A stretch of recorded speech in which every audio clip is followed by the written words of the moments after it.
नमस्कार जय जगन्नाथ सांग माने जेहेतु थिला पंचुक तो मु आ मो ननंद मो झीरी बड़ी भोर उठी पड़ी की चली जाइलु बाबा का दर्शन करने। तो दर्शन सारिकी घर को आसला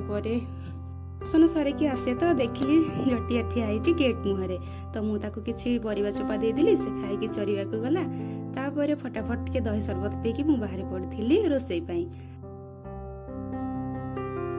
तो मु चली गली अरुआ रोसई करने जेहेतु मोर पंचक मु खाएनी कि अरुआ खाई ही रुहे तो एपटे लगी पड़ी मु रोसई रे पनीपरिया कटाकटी करिकी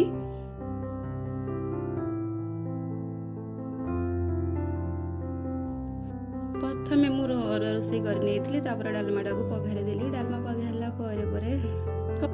तापर अरुआ सांग को मुझे डालमा आ खट्टा बन देती शाग भजा करनी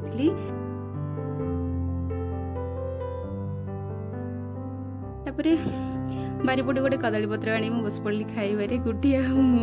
मैडम को लाज लगुच से खाଇବା थाली उठिकी पलाउଛନ୍ତି। तो एतिक रही जदि आपण मो वीडियो भल लगे तो प्लीज लाइक शेयर सब्सक्राइब रही जय जगन्नाथ।